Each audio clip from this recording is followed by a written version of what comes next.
この朝の礼拝を始めてまいりましょう。どうぞご起立ください。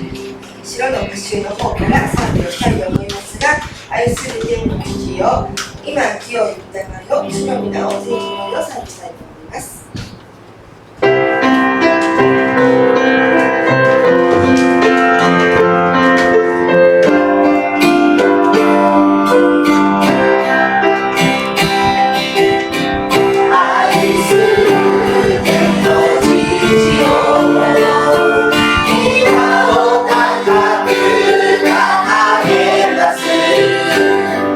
聖教の賛美の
ハレルヤ、愛する天の父なる神様、今日も私たちはこの日曜日の朝、この場所に集い、あなたのことを崇めるためにこの場所に来ました。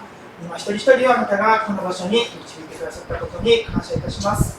また、今この場所に来ようとしてまだ来ることができない兄弟姉妹方、また今日来ることができない兄弟姉妹方の上にも、あなたが豊かな祝福をこの場所で今与えてくださいますように。今週1週間、またさまざまな事件があり、またさまざまな問題や、また災害があったり、またさまざまないろいろな恐ろしいこともありましたけども、その中にあって私たちがあなたのことを見て、あなたのことを見つめて、その問題について真剣にまた祈ることができますように、その人々またその傷ついた人々の上にあなたの豊かな慰めがありますように。だから今、その一人一人の上にあなたが、その人たちの上にもあなたの愛を注いでくださいますように。私たちがこの新しい1週間の歩みの中であなたのことを見て、あなたのことを崇めて歩むことができるように助けてくださいますように、今から礼拝を捧げますけども、この礼拝の時間すべてをあなたが支配してくださるように、あなたがこの時間を豊かに祝福してくださるように、あなたの臨在がここにありますように、すべてのことをあなたにお委ねして、あなたを信じて、あなたに感謝して、愛する主イエス・キリストの皆によって感謝してお願いいたします。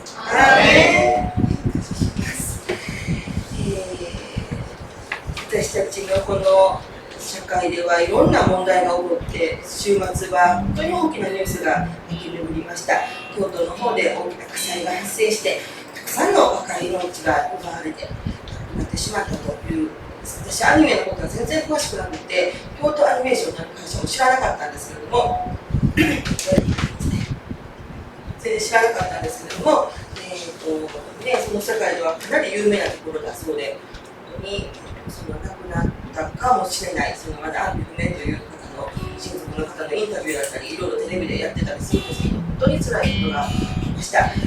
サンダでもね、先週大きな火災があって、私たちも見たことがある建物が全焼するような火災が起こったんですけれども、本当に私たちの生きているこの社会で何が起こるかわからないなと思います。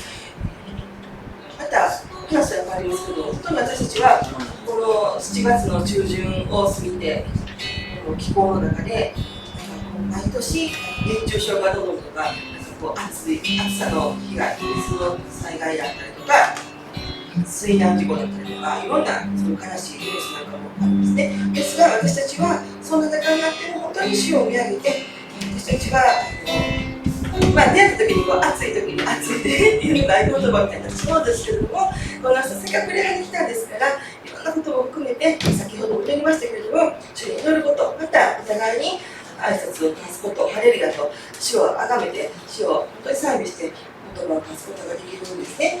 でそのことが本当に感謝だなと思うんですけれども、今ここに来た私たちはお互いに隣に座っていますけれども、お互いに主の御前で兄弟姉妹握手をしてハレルヤと挨拶していきたいと思うんですね。皆さんとご一緒に自由な形で握手をして挨拶していきたいと思います。どうぞ挨拶していきましょう。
はい、この朝は、賛美をまた捧げたいんですけれども、第3週目ということで、証をお願いしています。この朝は、メビーさんの証があります。そして通訳は岩井兄弟がしてくださるんですが、このお証をいただく前に、主よ感謝しますと賛美を一つ捧げて、早速ここにメビーさんと岩井兄弟を迎えしたいと思います。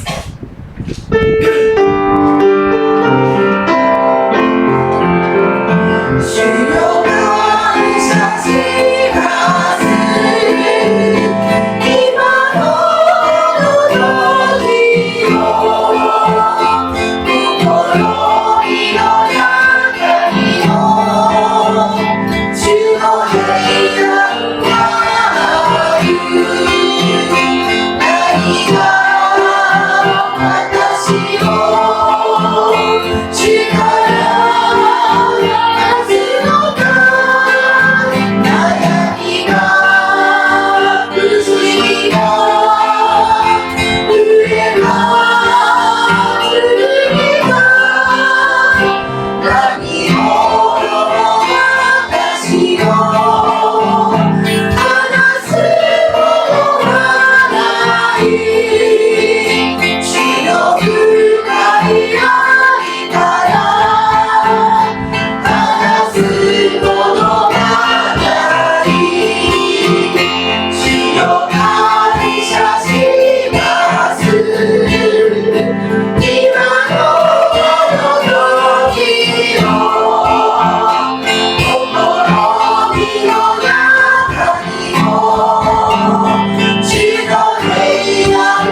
Oh yes, but like English.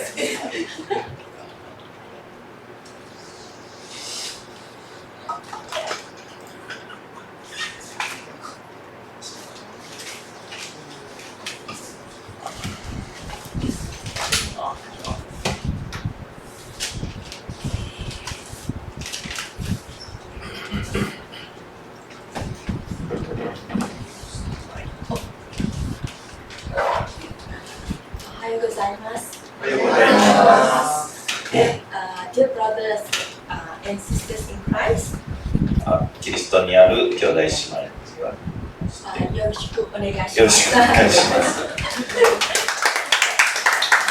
First of all,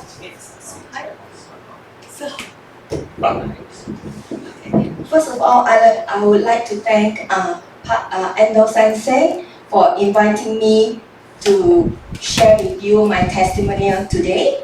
今日安藤先生に証の機会を与えていただいて感謝しております。And also Akira-san for translating for me. そしてアキラさん通訳ありがとうございます。I owe him a debt of gratitude for translating to me for me each Sunday morning. 毎週通訳を感謝しておりますとおっしゃってます。So that I can enjoy Ando Sensei's sermon. そして安藤先生のメッセージを楽しむというかね、理解することができて感謝しております。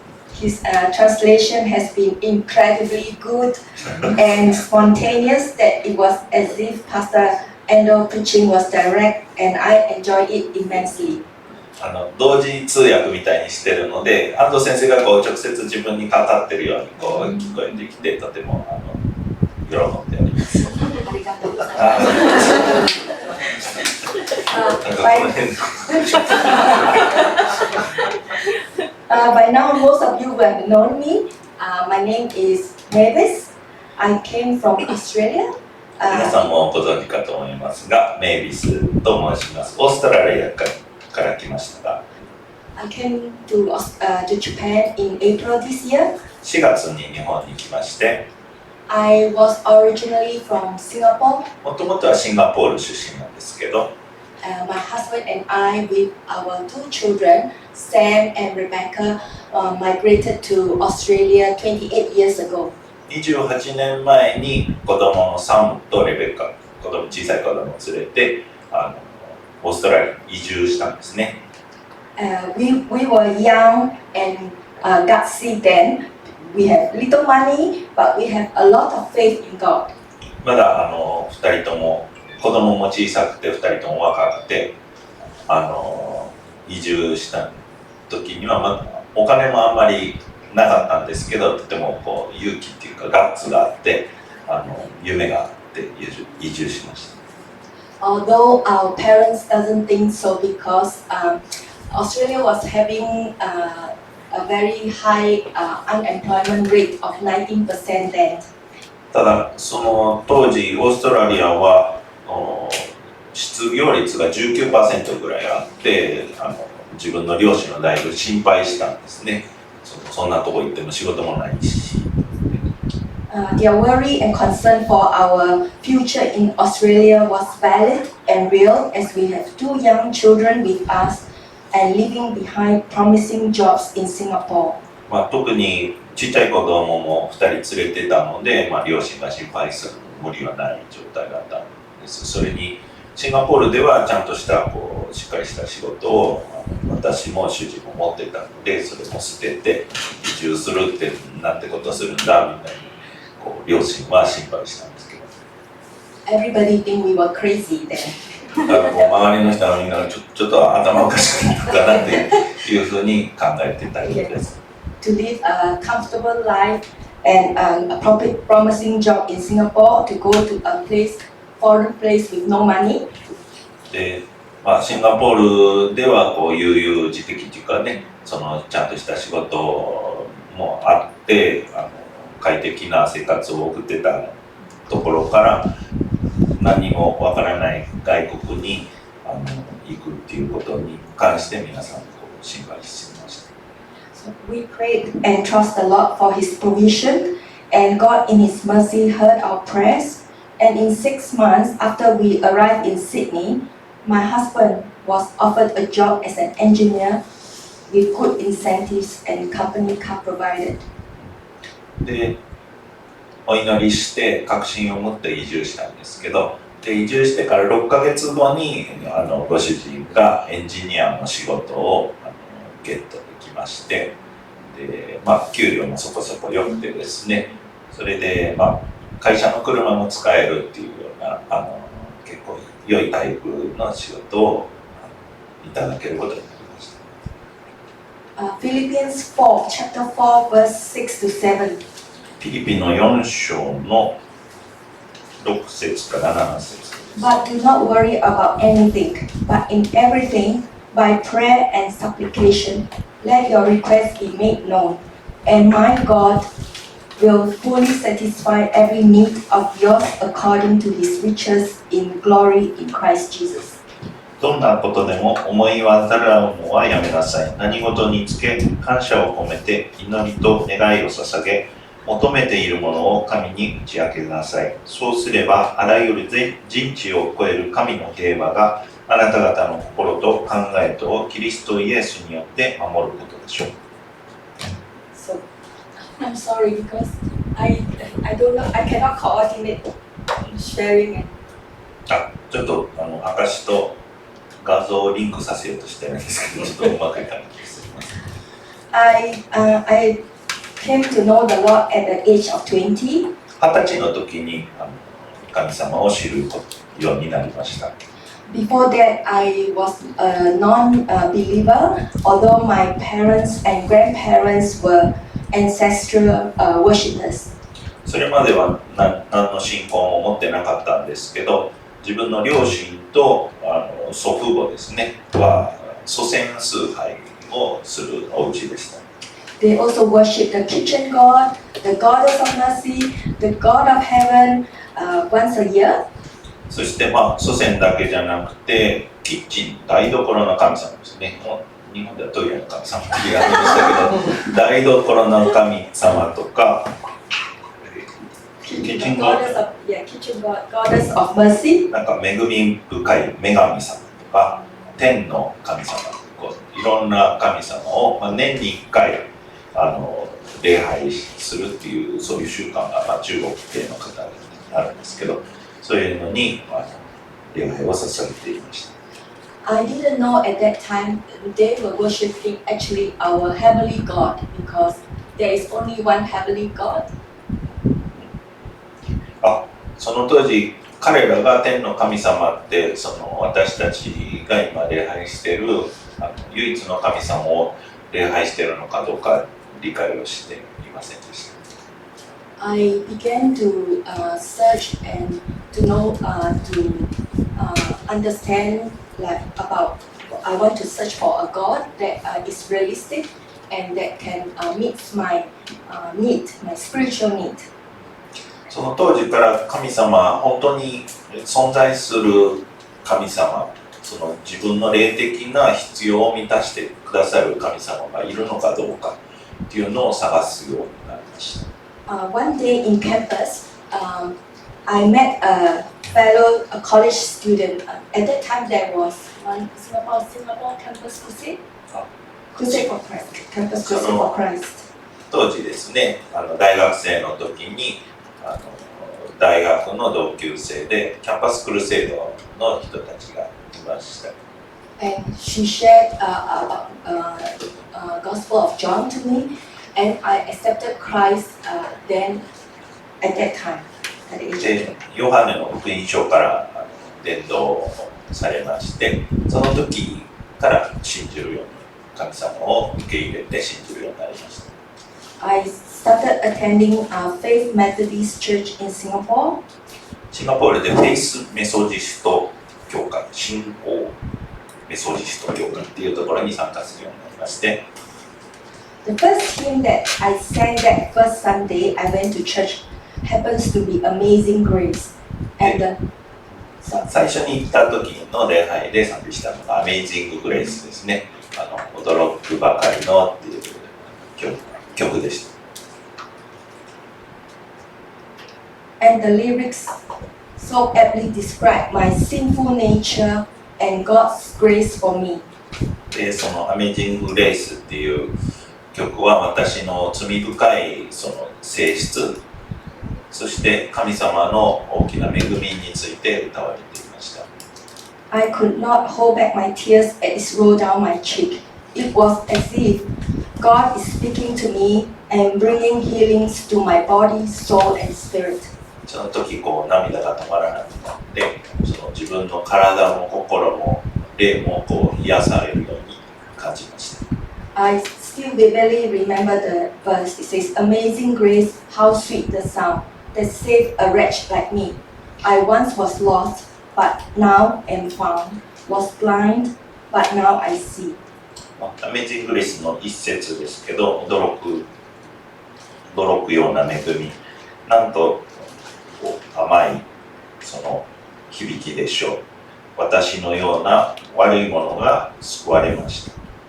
私は以前は盲目でしたが、今は見えるようになりました。Was grace that taught my heart to fear, and grace my fears relieved.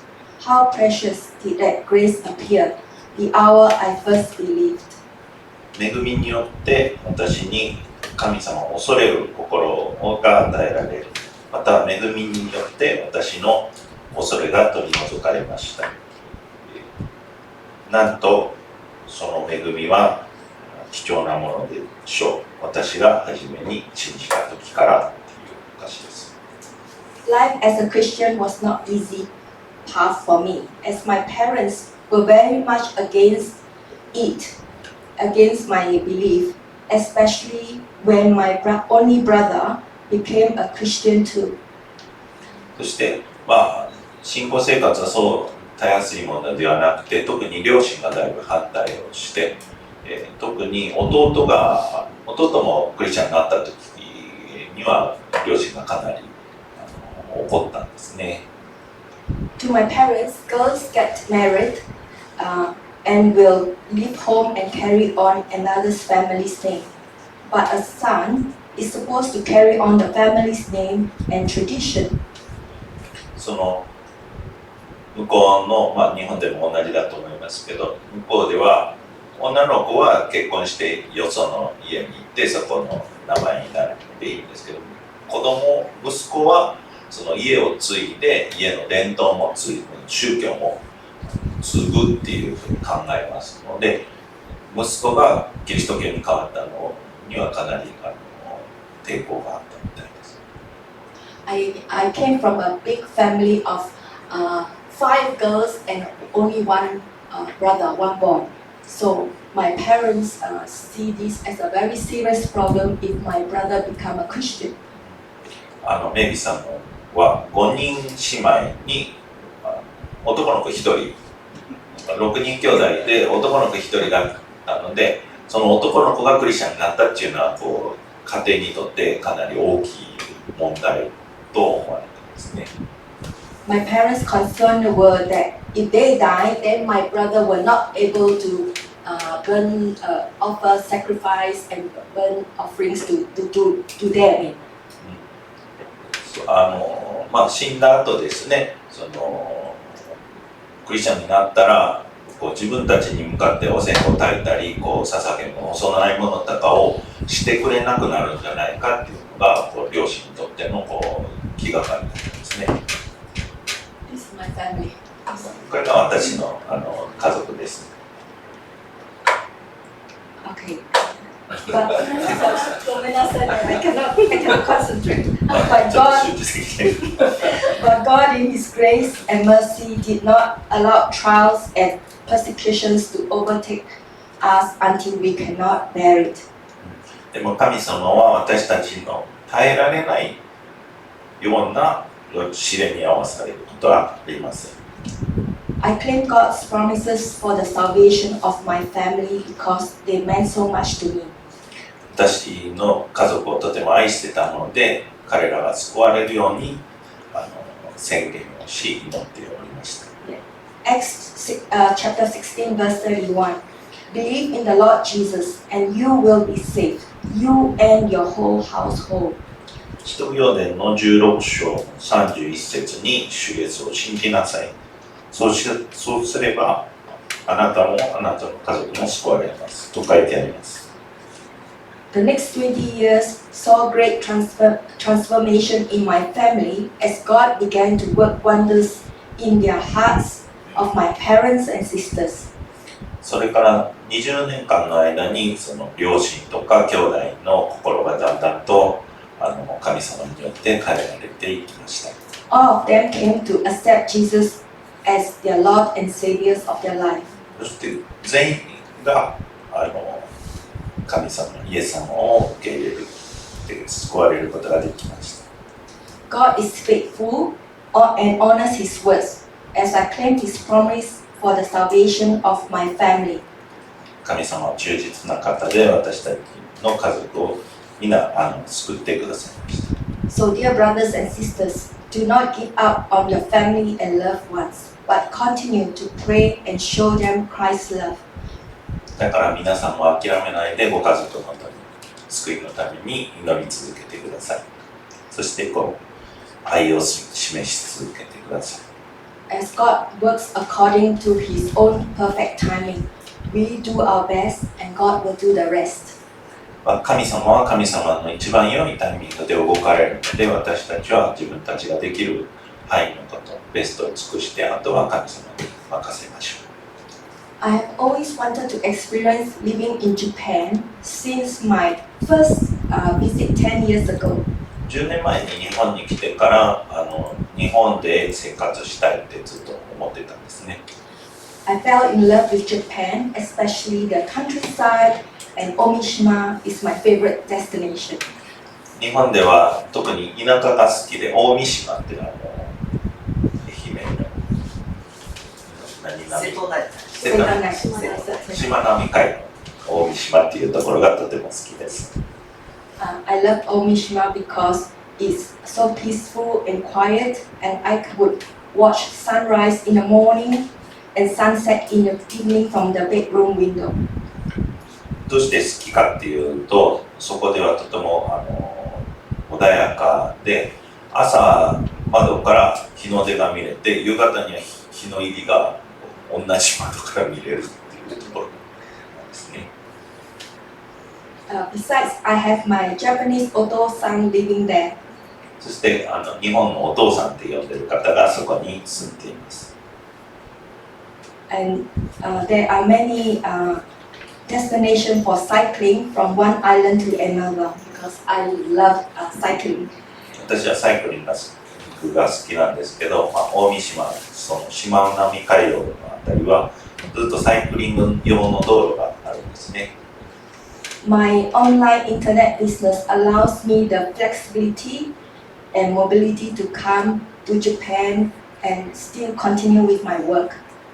今仕事をしてないわけじゃなくて、オンラインのインターネットのビジネスをやってるので、日本にいても仕事ができるので、こうやって日本旅行しながらっていうかね、こっちに住みながらも仕事を続けて、収入を得ることができています。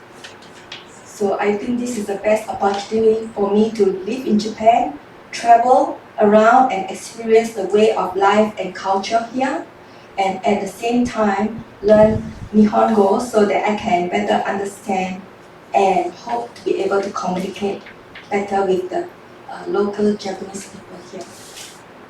ですからこれが今とても良いチャンスで、日本で生活しながら日本語を覚えて、そしてこの日本人っていうか日本に住む方々ともっと日本語上手になってですね、コミュニケーションが取りたいなと思っています。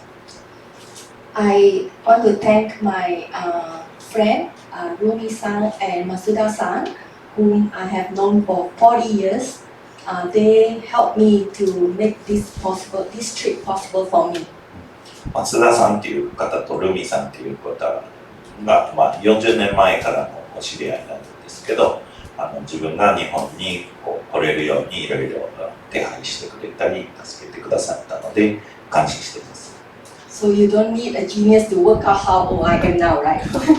まあ40年前って言ったので、私が何歳ぐらいかって大体ご想像ついたかもしれないですけど。I get to know Rumi-san in my first job in Singapore after college because I work in the same company as Rumi-san's father, Asami-san. そのルミさんっていう方のお父さんが浅見さんってこう日本でのこう貢献人みたいな方なんですけど、そのルミさんとシンガポールで大学卒業して初めて勤めたシンガポール日系の会社で一緒に働いてたんですね。Because Rumi-san and me are of the same age, so every summer she goes to Singapore, so we catch up every time when she comes to Singapore, and that's how we become good friends. でルミさんっていう方は同い年なんですけど、毎年夏になるとシンガポールに来られてたので、そこでこうずっとこうつながりを保ってたんですね。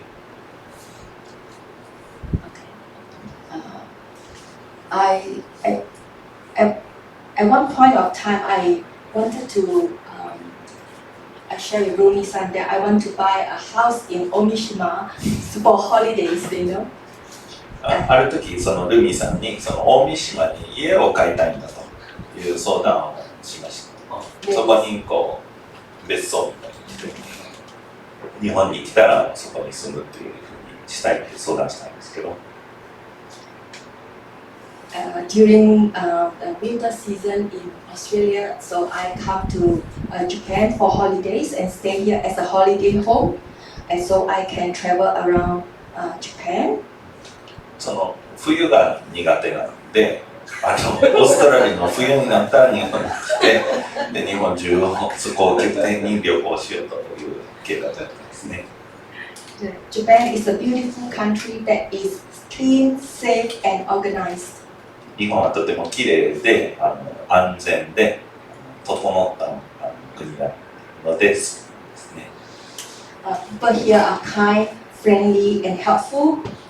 で日本の方々はとても優しくてフレンドリーでいろいろ助けてくれるので。And the food and culture and its a seasonal weather landscape is breathtaking. その食事とか文化とかその季節ごとのこの景色とかもね素晴らしい。With the help of Rumi-san and Masuda-san, I came to study Nihongo in Sanda International Foundation SIA, and also to experience life in Japan for a period of 6 months. で今回そのサンダのなんかその日本語学校みたいなところにそのルミさんたちの紹介で行くことができて、今回半年間ですね、4月から日本で生活することができるようになりました。I would love to stay longer, but I don't really like the cold winter months. So I will be going back to Sydney, Australia this October to spend Christmas with my family. 日本に本当はもっと長くいたいんですけど、日本冬になったらちょっと寒いのが苦手なので9月いっぱいで一回オーストラリアに帰ろうと。オーストラリア季節が逆なのであれですけど、オーストラリアに帰ってクリスマスは家族と過ごそうと思っています。I want to thank God for leading me to Agape-sanda Church, where I meet all lovely people. そして神様にこのサンダアガペサンダの教会に導いてくださったことを感謝したいと思います。皆さんにお会いできてとても嬉しく思っています。My homestay owner were mystified that I did not take up their suggestions of the 2 churches they so kindly recommended, which is more accessible by public transport, and I rather choose to walk 4.4 kilometers to church each Sunday morning. で今ホームステイという下宿しているお家の方がもうちょっと駅に近いですね教会を2軒ほど紹介してくれたんですけど、私がこの 4.4 キロ毎週歩いてきてるのにね不思議があって、せっかくこの2個もうちょっと便利なところの教会教えてあげたのにどうしてそんな遠くまで行くんだっていう不思議があっておりました。Do you think it's by chance that I came to Agape-sanda Church? そのアガペサンダに来たのが偶然だと思いますか？ Coming from a Pentecostal background, I wanted to find a church that will suit and meet my spiritual needs.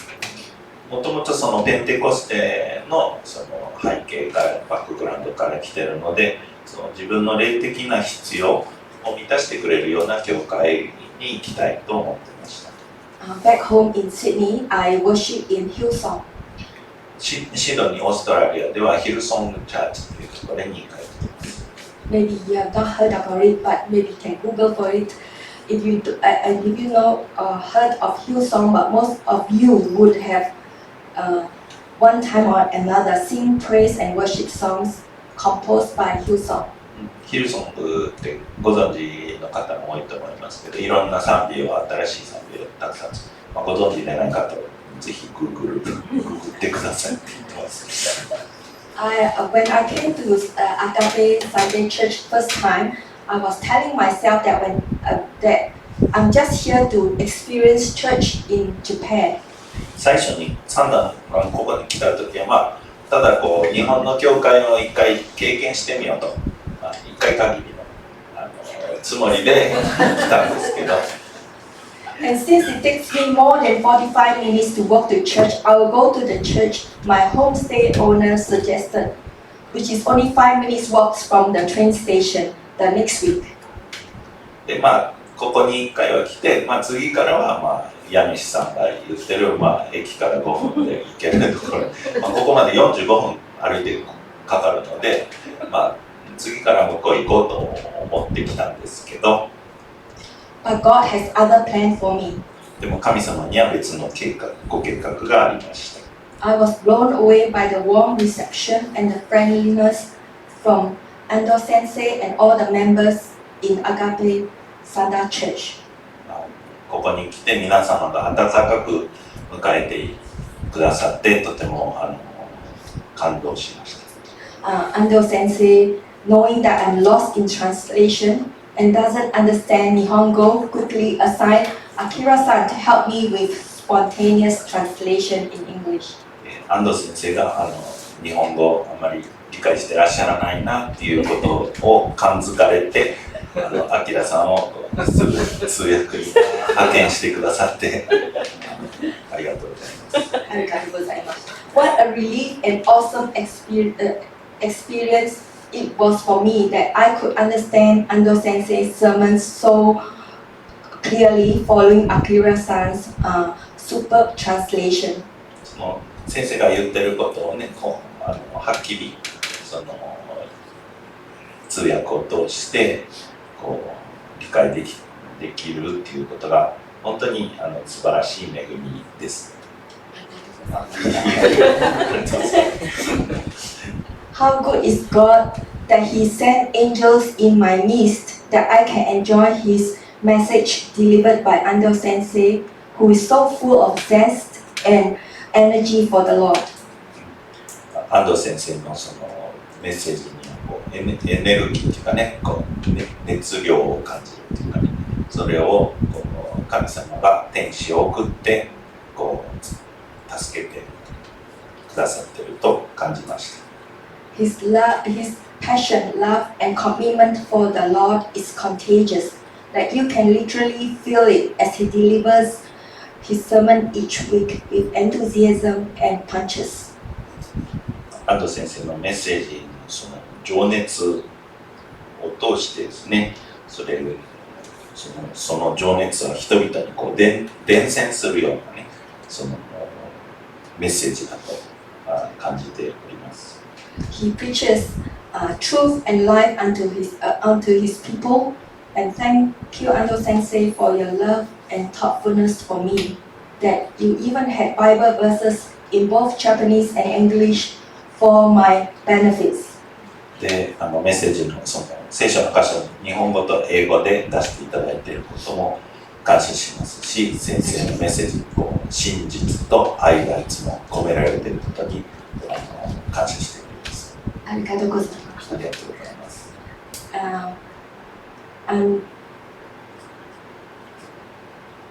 I'm truly amazed by the kindness and generosity that is accorded to me in great length, for which I am eternally grateful to all of you and our Lord Jesus. ちょっとThank you. I am eternally grateful to all of you and our Lord Jesus. I'm thankful. 皆さんに対して感謝は尽きることがありませんし、神様に対しての感謝も本当に永遠に忘れることはありません。Thank you everyone for making me feel so at home in Agape-sanda that I look forward to coming each Sunday morning to worship with all of you. ね、この教会に来ることでその家族の一員としてのような感じでね、こう迎えていただいて、こう毎週日曜日に来るのがとても嬉しいというか、ワクワクしながら来ることができます。I'm sure I will miss every one of you when I return to Australia, as it has indeed added an interesting and memorable chapter of my life during my stay in Japan. 9月にはオーストラリアに帰るんですけど、きっと皆さんのことは忘れない。まだいらっしゃる私の人生の長い人生の一コマとして記憶に残すことになると思います。May the Lord bless each and every one of you. 神様の祝福が皆さん一人一人の上にありますよ。And I pray all of you will be used for God's glory in Agape-sanda Church. この教会を通して皆様が神様の栄光のために用いられることをお祈りいたします。ありがとうございます。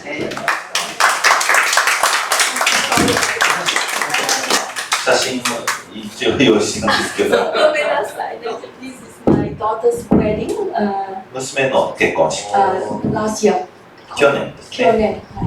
This my daughter. 娘です。And お母さん。お母さん。The one in the red blouse is my お母さん。あ、your real お母さん。Yeah, my real お母さん。そうです。自分の母親ですね。お母さん。84歳。84歳。This is my あさみさん。あさみさん、Japanese お父さん。日本のお父さん。さっきのは本当のお母さん。こちらは日本のお父さん。島並み海道。I love this place. And this is Omishima. 大三島。Right? This all in Omishima. Very beautiful. 大三島のいろんな場所ですね。とても。And this is my family, my sisters. 私は長女です。長女で、5人姉妹。はい、5人。My only brother. で、弟ですね。男の子1人は。みんなにってる。ごめんなさい。はい。I don't know where to go. Yeah, this is during the wedding. My Japanese お父さん、ルミさん息子 's wedding. ルミさんってその同年代の方の息子さんの結婚式にこの間大三島 No, yeah, in Kobe. 神戸で結婚式がAnd the same day, and lunch. ランチですね。Every Sunday I walk and I enjoy the view. 毎週こう歩いてその景色を楽しんでいま It's す。 so beautiful. God's creation. I always think. 神様が作られた自然がとても綺麗ですね。It's so beautiful. Every week it grows from so short, it becomes so long. The 1 run. 週間ごとにこの景色を見るとこうどんどんこう伸びていくのを見るんですけど。So I enjoy lunch fellowship in. 皆さんとこうランチの時にこう交わりを持つ時間を楽しんでます。すごい顔してます。And this is my recent trip to Hokkaido. 最近北海道富良野の方に行く機会がありまして。綺麗ですね。この方がルミさん。いや、ルミさん。この方がルミさんです。メロン美味しいパタイですね。白金、ブルーポン。青い池ですか、白金。白金、ブルーポン。And the bearded waterfall. シャコタン。滝ですね。シャコタン関東ですか。シャコタン、very beautiful. エンジョイ。ウニの丼。美味しい。ウニ丼で。ウニ。煮方知らんすもん。I love Japanese和食。和食がとても好きですね。ありがとうございます。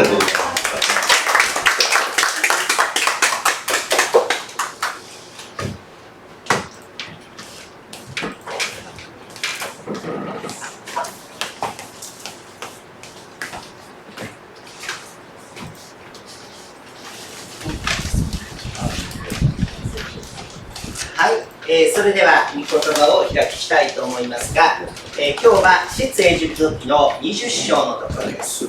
出エジプト記の20章を、お開きください。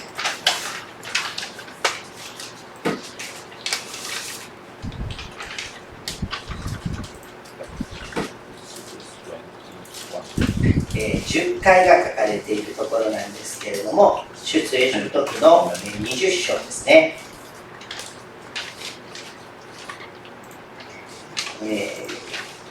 5節、そして6節までお読みしたいと思います。出エジプト記の20章の5節、6節をお読みしたいと思います。あなたはそれらに向かってひれ伏したり、それらに仕えたりしてはならない。私は主、あなたの神。私は熱情の神である。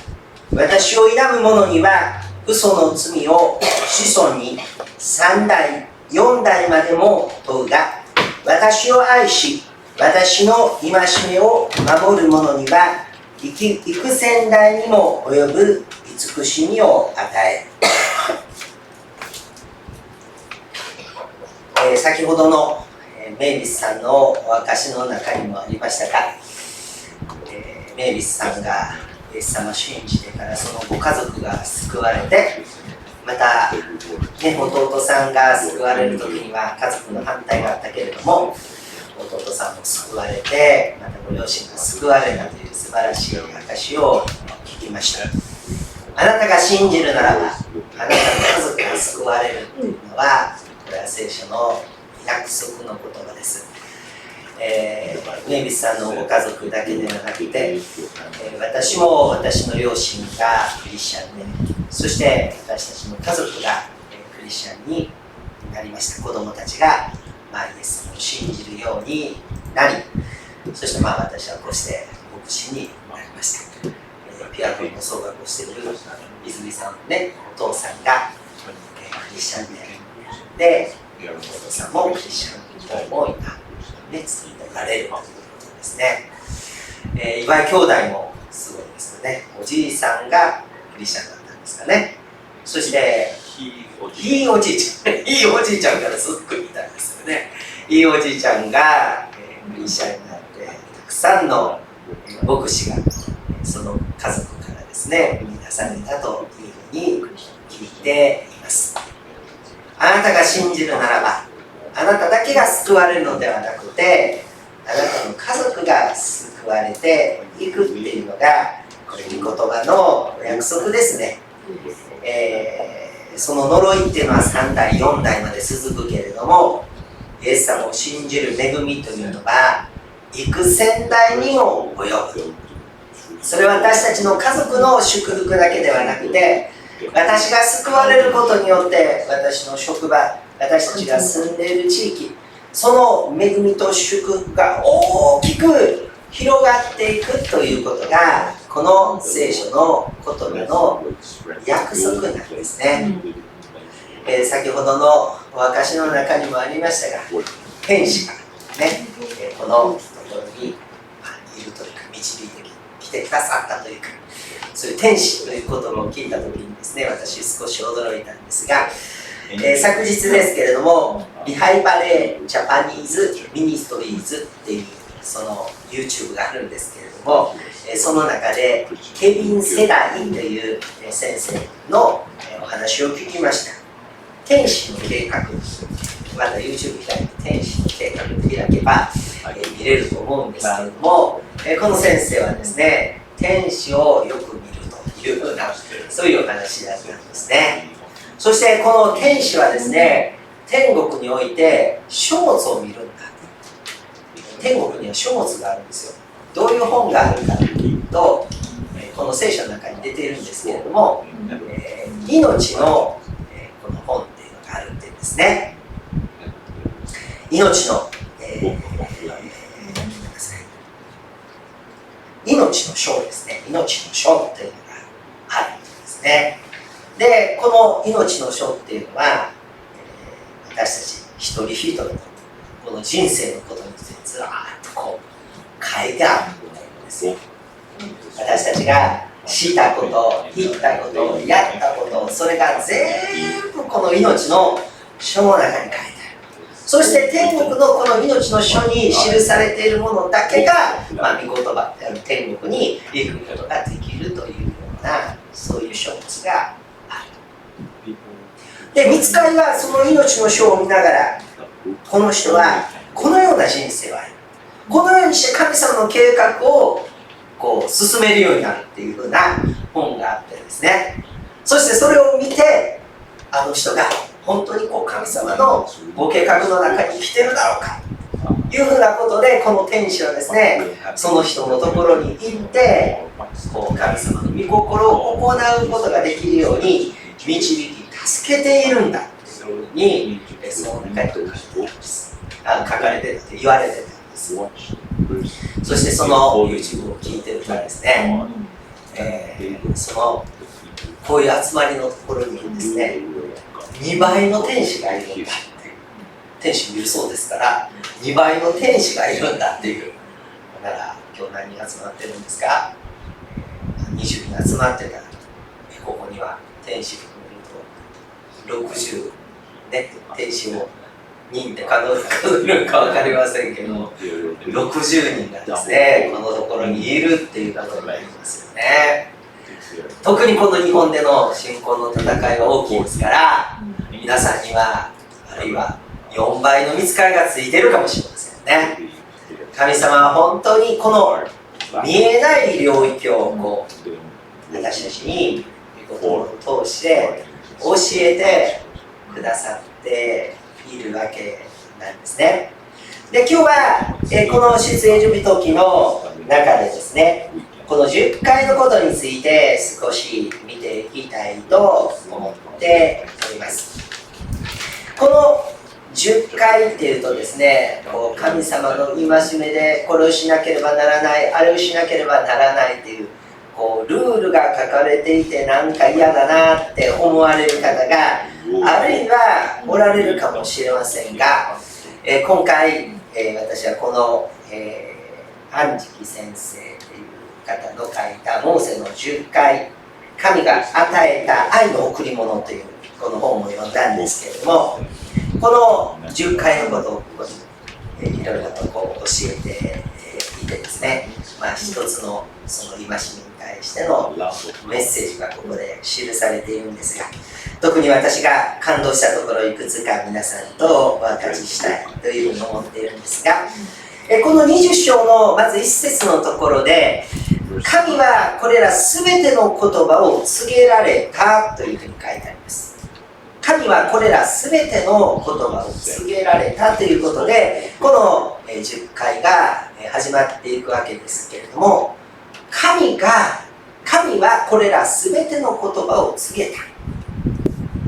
10回ではなくて、ここでは10の神様の言葉っていうことで、この10回のことがこの本の中で説明されていました。10の戒めではなくて神様の10の言葉なんですね。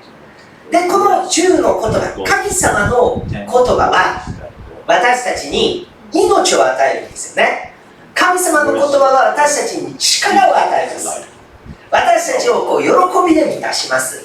なんかこう戒めっていうと、これしたらあかん、あれしたらあかんって思うんですけれども、神様は私たちに命を与えたい、喜びを与えたい、生き生きと生きてほしいっていうのが神様の願いなんですね。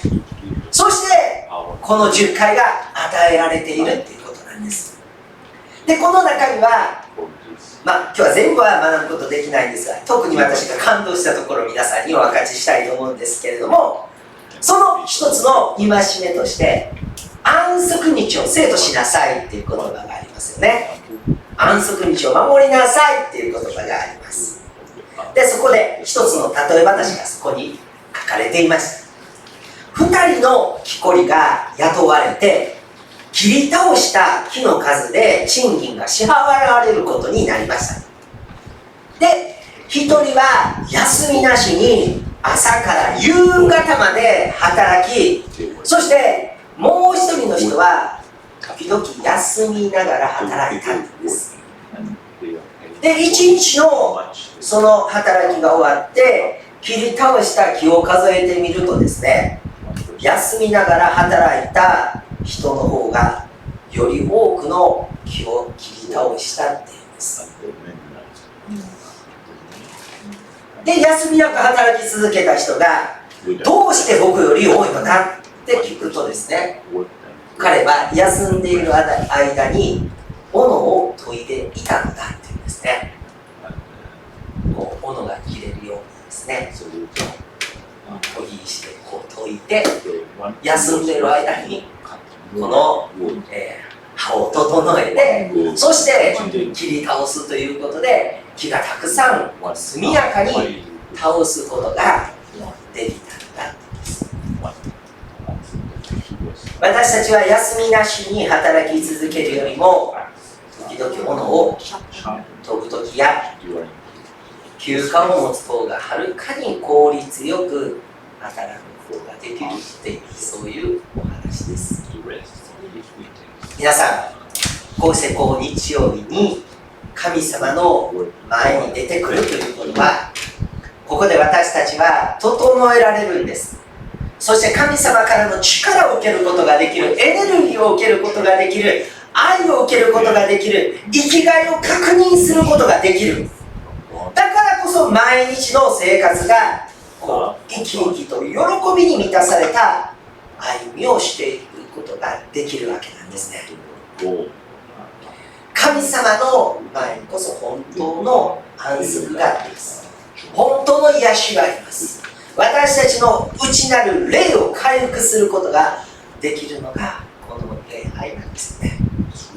ですから私たちはこうして礼拝を守る、また週の間に神様の今に出てくる、また毎日の生活の中で主との時を過ごすっていうことの中で斧が整えられて、より多くの働きをすることができる毎日の人生を本当に生き生きと楽しんで生きることができるということにつながっていくわけです。そしてもう一つ皆さん、いろいろあるんですけど、この教えていることの中で皆さん、殺してはならないというね、言葉がありますよね。殺してはならない。なぜ人は人を殺してはならないんでしょうか。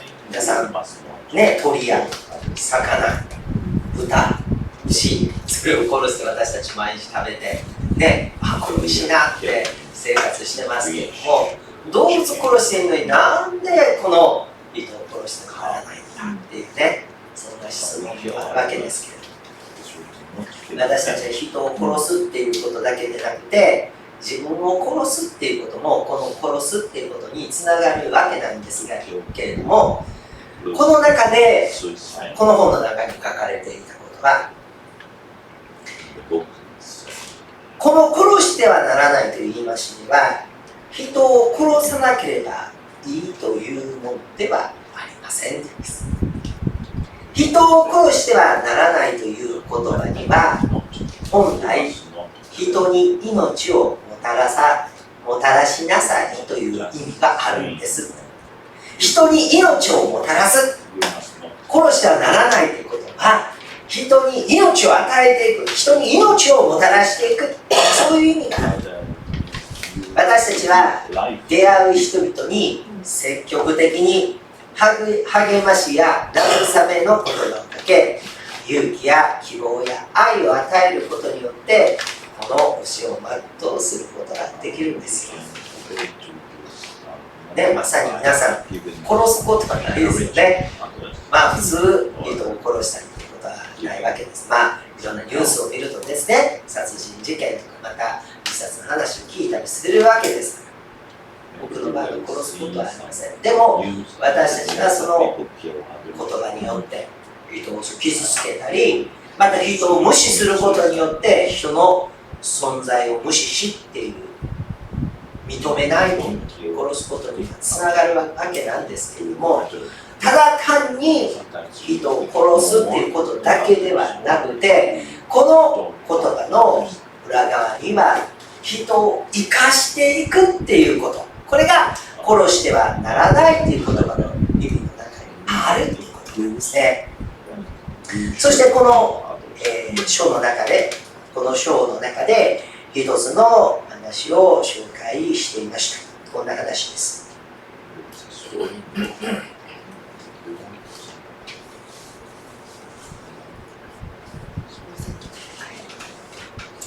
精神科医のエデス・エヴァ・イーガーさんについての物語ですということなんですが、第二次世界大戦中の、1944年5月にユダヤ人である彼女は家族と共にアウシュビッツの強制収容所に連行され、両親がそこで殺されます。ドイツが敗れ戦争が終わって連合軍が入ってきた時、イーガーさんは他の人の死体の山の中に生きたままで埋められてました。彼女の手だけが動いているのを一人のアメリカ兵が見つけ助け出してくれたのです。こうして九死に一生を得たのです。16歳の時、ナチスに捕らえられて連れて行かれる途中で、母親が彼女にこう言ったのです。これからどこに連れて行かれるのか、またどんなことが待っているかはわからない。しかし、このことだけは忘れないで。このことだけは忘れないで。すべてを奪われたとしても、自分の頭と心の中に入れたものは誰も奪うことができないのよ。すべてを奪われたとしても、自分の頭と心の中に入れたものは誰も奪うことができないのよ。すべてを奪われても、自分の頭と心の中に入れたものは誰も奪うことができない。今日の最後に歌った賛美ですよね。何が私を主から離すのか、悩みか苦しみか上か辛いかなどものも私を主の深い愛から離すものはない。すべてを奪われたとしても、自分の頭と心の中に入れたものは誰も奪うことができない。つまりお母さんはこう言ったかったのです。人間は自分の人生に起こることを選ぶことはできない。しかしそれにどう対処するかは選ぶことができる。外からのどんな苦しみの中にあっても、あなたがお父さんとお母さんから受けた教育と信仰は奪われることがない。人は内側に力があれば、どんな時にも人間らしく生きていける。収容所に着くと、イーガーさんの母親はシャワー室に連れて行かれ、二度と戻ってきませんでした。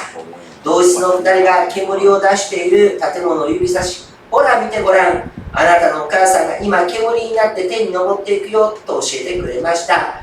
イーガーさんは妹と2人で、お母さんは死んだのではない、天国に移されたのだと抱き合って励まし合いました。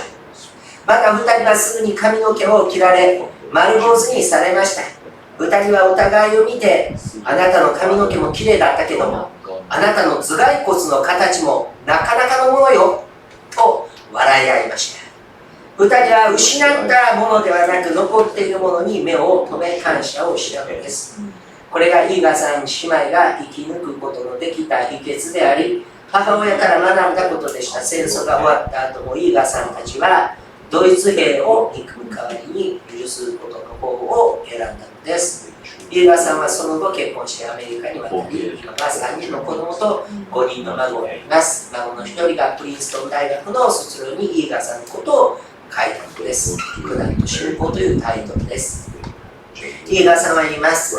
私の母が私に教えてくれた人の頭と心に刻まれたものは誰も奪えないは本当に真実です。イエガさんの母親のように信仰を持って自立して力強く生きていけるように他の人々を励ますこと、これが殺してはならないという教えの本当の意味なのです。信仰を持って自立して力強く生きていけるように他の人々を励ますこと、これが殺してはならないという本当の意味なんですよ。人を生かす、人を励ます、人を力づける。どんな悩みの中にあっても、どんな苦しみの中にあっても、神様があなたを助けてくださるんですよっていうことを言い続ける、祈り続けていく。そして人を引き上げていくっていうことが殺してはならないっていう戒めの本当の意味なんです。もう一つ、この12回ということで気づかされたことがありました。それは盗んではならないということです。盗んではならない。で、この盗んではならないということは、人のものを取ったりね、万引きをしたり、もちろんそういう意味もあるんですけれども、その人のものを取るというのは、この10回の10番目の戒めが人のものを取るっていう意味だそうなんですね。人のものを欲しがるっていうのが本来のこのものを取るということの近い戒めは10番目なんです。そしたらこの盗むっていうのはどういう意味かっていうとですね、人間の持っている自由や可能性や尊厳性を盗むことを禁じている言葉なんですね。人の持っている自由、可能性、そしてその人の尊厳、尊ばれることを盗むことを禁じているのがこの盗むっていう意味なんだ。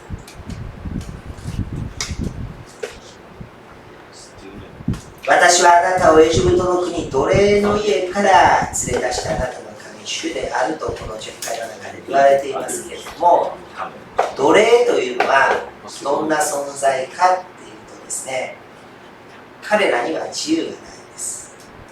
そして人間としてあなたはすごいですねって尊ばれることもありません。またこの奴隷には能力やまた才能があったとしても、それを伸ばして用いてくれるっていうことはないんですね。いくら能力があったとしても、才能があったとしても庭掃除させられない。そして物を運ばされる。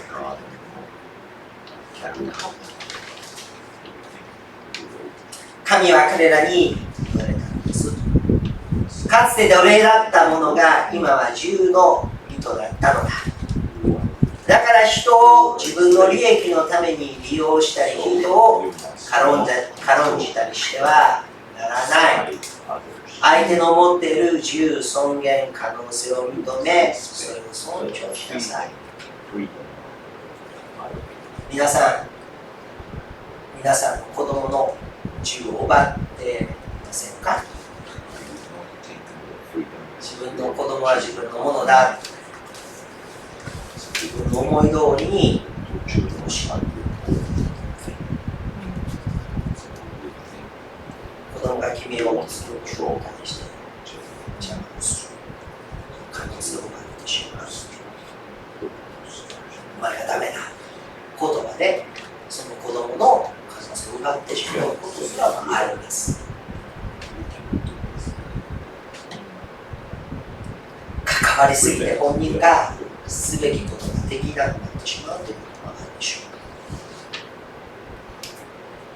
それがここで言われている盗んではならないという意味があっているんですね。お金だなって思います。もう盗んではならないと、万引きしてはいけないとかね、人のものを取ったりしてはいけないと、私はそういうイメージじゃなかったんですけども、その盗んではならないというのは、人にある可能性とかですね、尊厳とか、最後生かすっていうことが盗まないことなんだというわかと思って感動したわけなんですけども、ここで一つのお話がまた出ています。ポーランドの青年ジャンはピアニストになりたくて音楽大学に入学しました。ところがその先生たちの評価は厳しいものでした。ピアノを弾くには君の指は短すぎると一人の教師が言うと、すかさず別の教師はそれにジャン、そんな太い指ではピアニストになれないよ。どうしても音楽をやりたいならピアノを諦めて他の楽器にしたらどうだいというのです。ジャンはすっかり意気消沈してしまいました。しかしどうしても音楽をやりたいジョンは中国に従ってコルネットを買い求めました。ピストンが3つあるトランペットに似た楽器です。一生懸命にコルネットを吹いて練習していると、また一人の先生から言われました。ジャン、コルネットも君に向いてないようだね。失望してもう学校を辞めようと思っていた時のことです。有名なピアニストであり作曲家であるアントン・ルビンスタインに出会う時があります。ルビンスタインに出会う時がありました。感激したジャンは自分の気持ちを正直に言いました。ピアニストになりたくて音楽学校に入ったんですが、先生たちに無理だと言われて落ち込んでるんです。リビングスタインは言いました。では君のピアノを私に聴かせてくれないか。ジャンは一生懸命ピアノを弾き始めました。演奏が終わってからルビンスタインは優しく言いました。大丈夫だ。素晴らしいじゃないか。ピアノを諦める必要はない。最初からうまく弾ける人は誰もいないんだよ。毎日練習してだんだんと上手になっていくんだ。才能は練習によって作られていくんだよ。先生ありがとうございます。僕これから毎日7時間ピアノを練習します。ルビンスタインの励ましの言葉がジャンの人生を大きく変え、世界的なピアニストジャン・パデレウスキーを生んだのです。私たちは人の持っている可能性の目をつんではいけません。むしろそれを見出し、励まし、助けるのです。その時、初めてこの盗んではならないという戒めを守ることになるのです。人の中にある可能性を見つけ出し、この可能性の目をつむぐのではなく、可能性を見出し、励まし、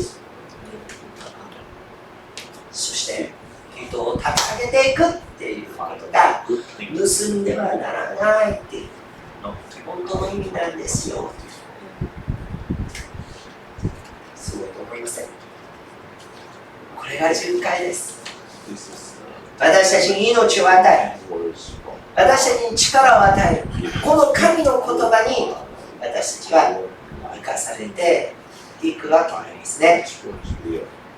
今日私たちは天においてその命の書に記されていることに感謝しましょう。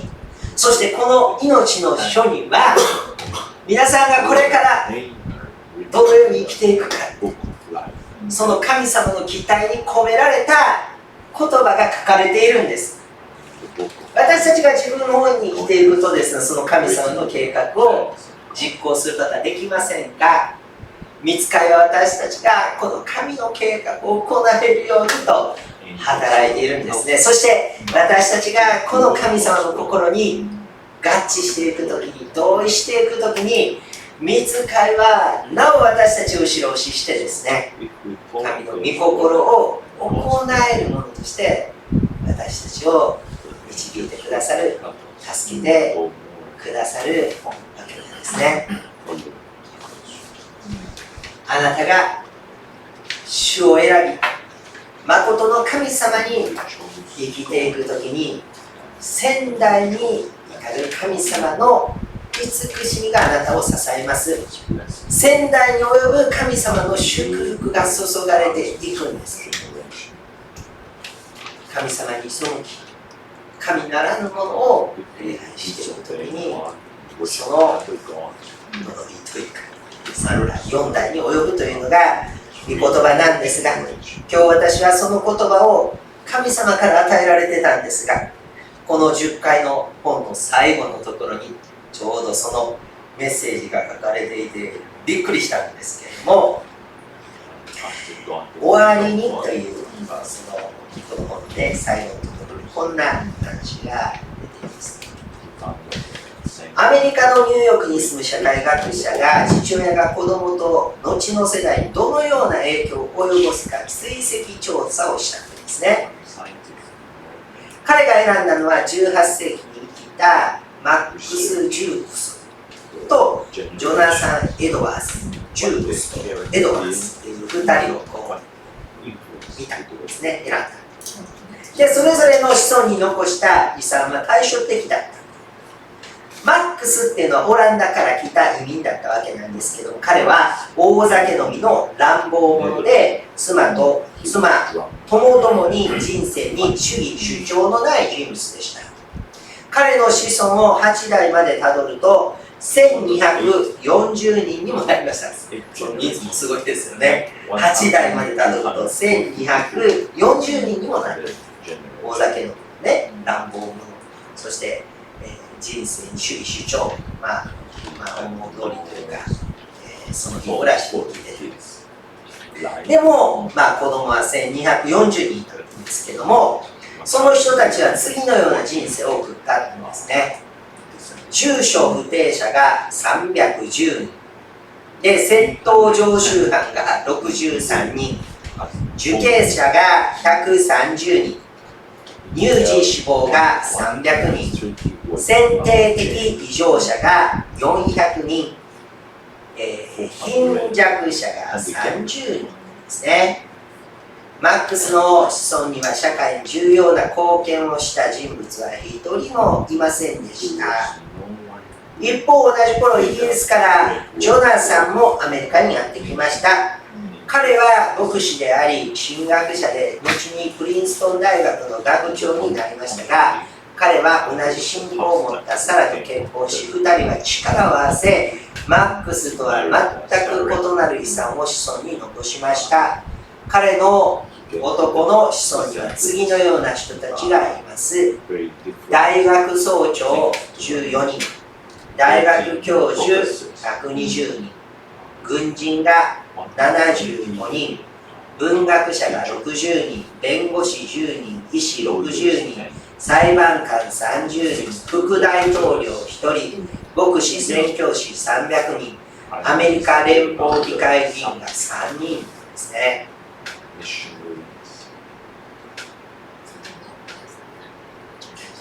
このように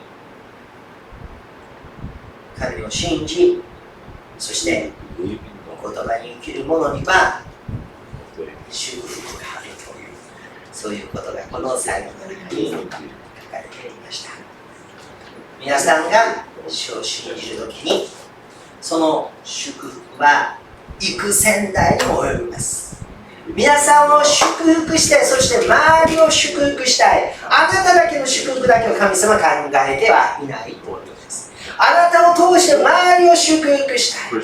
主はあなたを聖なるものとして選んだゆえに、この10回を守るように教えられたんですよね。そしてこの10回というのは神様の言葉であり、この神様の言葉は私たちを生かすために与えられた言葉であるということを、今日私たちはもう一度心に留めて、御言葉を愛していきましょう。また御言葉を真剣に良い心でそれを受け取るならば、100倍の実を結ぶ。これ先週の言葉ですよ。良い心で御言葉を受け止めるならば、100倍の祝福を受け取ることができます。受けることができます。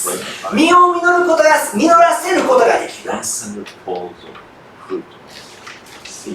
ぞ。あなただけの祝福じゃないんです。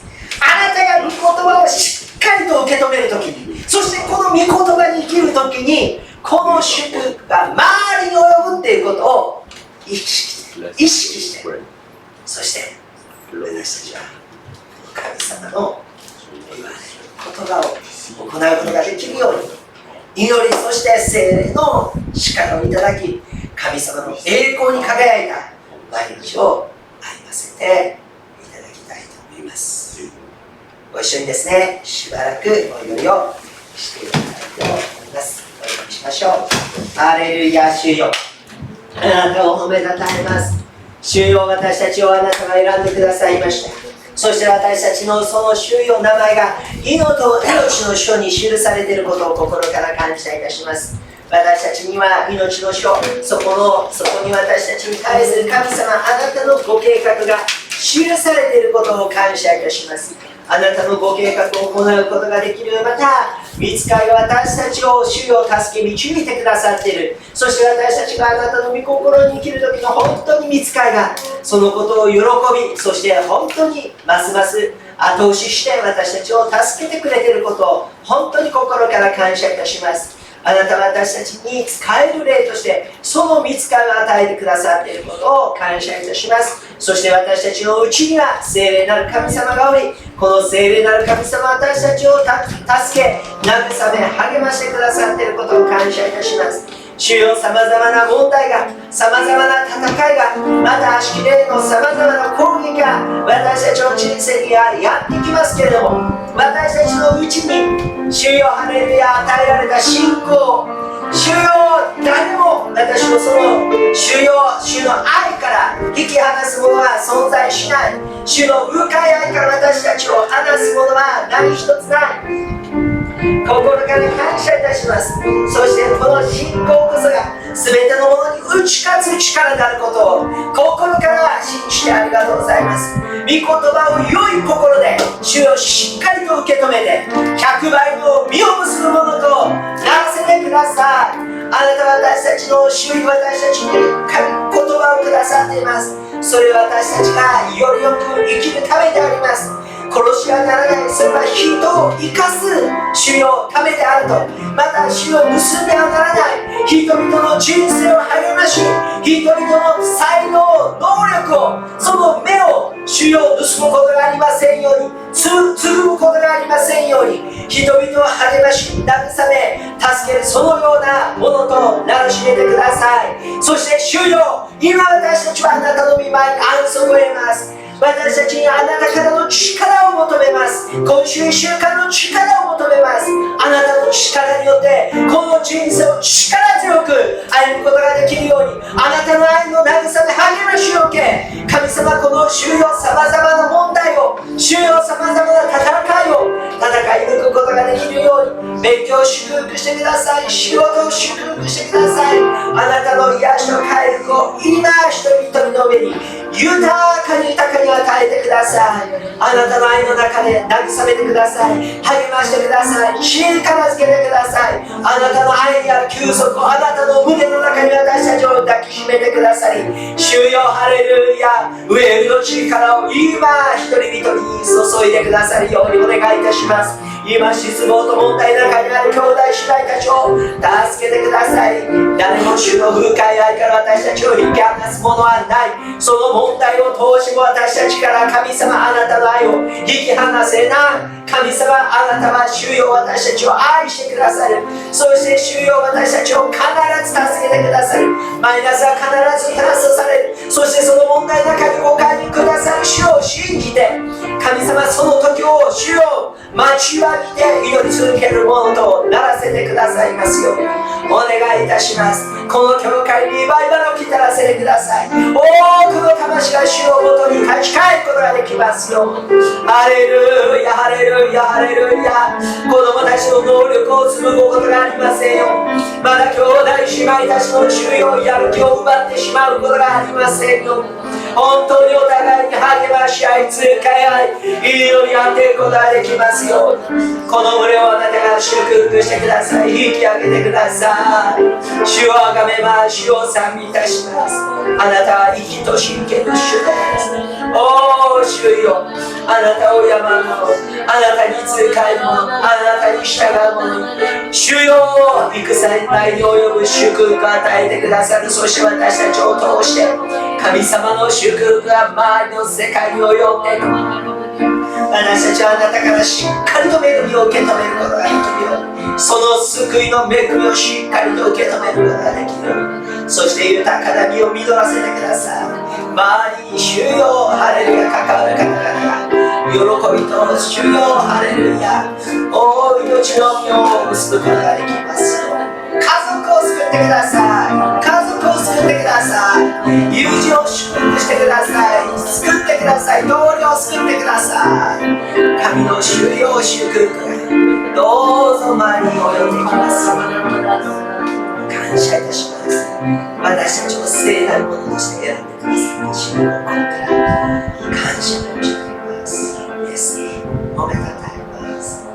アーメン。感謝します。ハレルヤ、感謝します。それでは、一つ賛美を捧げていきたいと思います。あなたがすべて、これを賛美しながら主の御前に捧げていきましょう。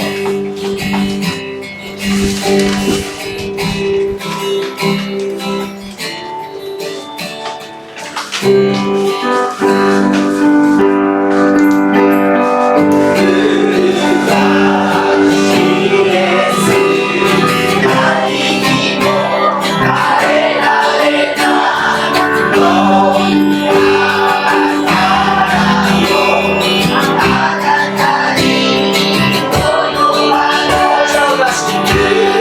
you.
話ありました。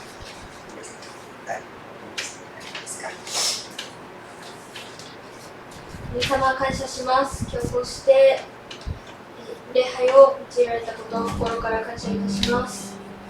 私たちが無意識のうちに他人を殺していたり盗んでいたりしたことがあったかもしれませんが、今日は本当の意味で実感の意味を分かったので、これからは殺したり盗むものではなく、むしろ人々に与えていくものとして私たちを用いてくださると信じます。感謝します。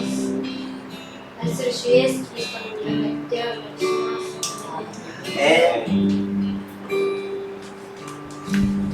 牧師殺すのに刃物いらないんです。反応示さへんかったらですね、牧師はもうシューンと出てしまうんですね。でもメイビスさん本当にいつもですね、礼拝終わったらこれが良かった、あれが良かったってですね、本当に励ましてくれるんです。英語なのでわからないんですけれども励ましてくれてるなっていうのは、今は Google の翻訳があるので、それを見ながら訳してもらってね、Google さんに訳してもらってるんですけれども、お互いにですね励まし合いましょう。そして予言はまさにね、聖霊なる神様が私たちにその人を生かして立て上げることだとしているのを与えられるんですね。だから神様からもっと予言いただいてですね、教会がお互いに立て上げることができる、励ましのことが与えられるようにですね、私たち人間の目で見るとですね、こんな夫、こんな妻とかですね、こんな子供ってあるいは思うかもしれない、お父さんお母さんと思うかもしれないけれども、聖霊様は本当に一人一人愛しているんです。一人一人期待を持っているんです。計画があるんです。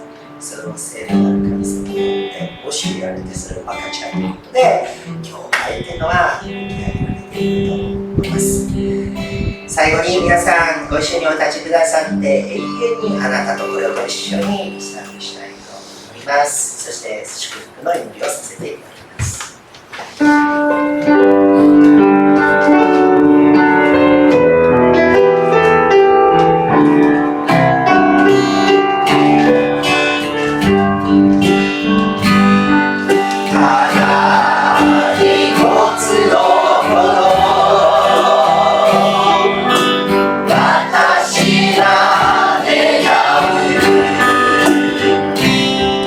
あなたの御空で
御父がその豊かな栄光に従い、その霊により力を持ってあなた方の内なる人を強め、信仰によってあなた方の心の内にキリストを住まわせ、あなた方を愛に根ざし、愛にしっかりと立つものとしてくださるように。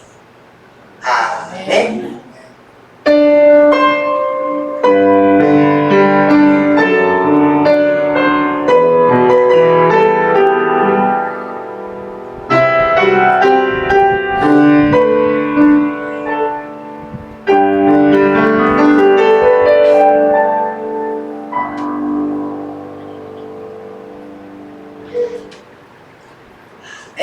どうぞ。はい。今日の礼拝はですね、CA の皆さんが賛美練習してたので、こうね、いい雰囲気の中で、霊的な雰囲気を整えられた中で、礼拝できたなっていうことを感じさせられました。本当にこの祈りと賛美がさらに豊かに満ち溢れる、そういう態度になったらなというふうに思っております。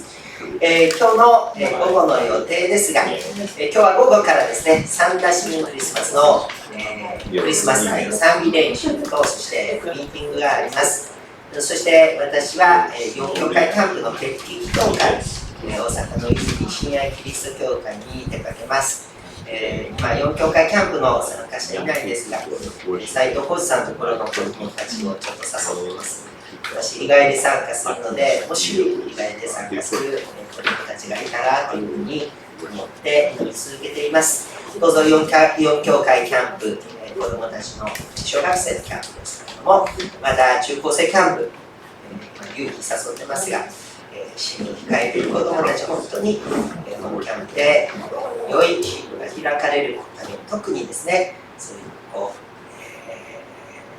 う、中学生、高校生の、大切な進路を決めなければならない時期なので、キャンプにおいて神様の豊かな導きを受けることができるように、対象者はいるんですけれども、なかなか夏期講師で忙しいと思いますが、1日だけは私も行こうと思ってますので、真ん中の日、よかったらですね、親戚にいる子たちがいれば、一緒にお届けできますので、また考えて祈っていただきたいと思います。今週の予定ですが、プレイヤーミーティング、ちょっと私の仕事の都合でですね、火曜日がちょっと出かけなければならなくなりましたので、水曜日に変更して行いたいと思います。少し出席されている方、もしよろしければ水曜日させてもらいたいと思います。そして25日木曜日は祈祷会です。書き忘れたんですが、今週土曜日、役員会を行いたいと思います。報告のところですが、1番は先ほどの午後の予定について書いています。2番目もキャンプのことですね、日帰り参加もできますので、よかったらまた子どもたちに声をかけていただきたいと思います。